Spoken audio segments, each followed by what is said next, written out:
vengo tutti i mercoledì mattina a parlare in lingua grossa, appuntare un po' di dolci di pasticceria tradizionale e mi ho approntato, ho acconciato come volete, i canestrini di farina castagnina e mi ho mischiato budiro, tagliato in colori, un po' di zucchero, mi dà farina castagnina e mi dà farina bianca, un po' di lievito e mi ho impastato e mi ho fatto i forme e le mi ho infornati.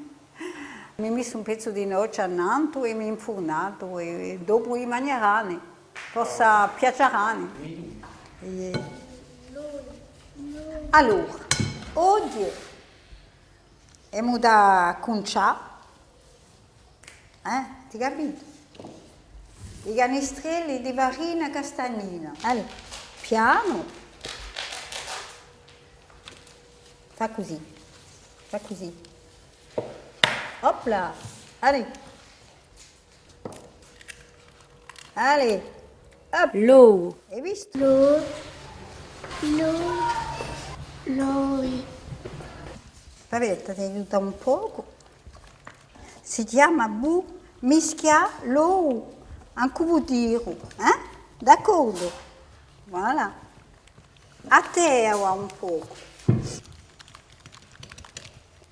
Mischia. Mischia.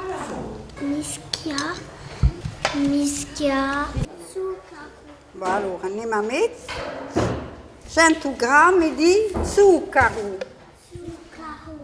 Voilà, che mi da giusta nell'olio e il buttino. O zucchero. Zucchero.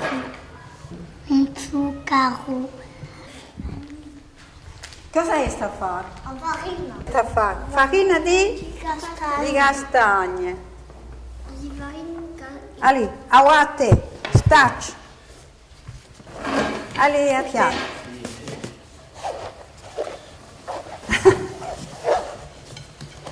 Allez, un po' più forte. Voilà. A farina castagnina. Farina castagnina.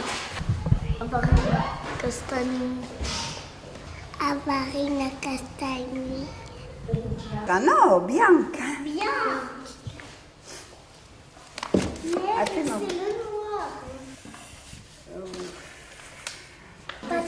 Patricia, figliula che guida, ora si impasta.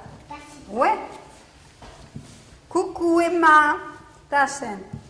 Si impasta bene, ouais. Bon, allez, a te, pigliano un pezzuccio. Tutto come ça, fallo bene, stop. Voilà. Sto qui davanti. No, ma c'è, tagliami. Qui. Aspetta. Un po' più ciugo. Tout petite. No, è un po' più qui, Ciao, fa. Allez. Non è più. È troppo più qui, non ce n'è più facile. Cosa abbiamo approntato oggi? I dolci di farina castagnina.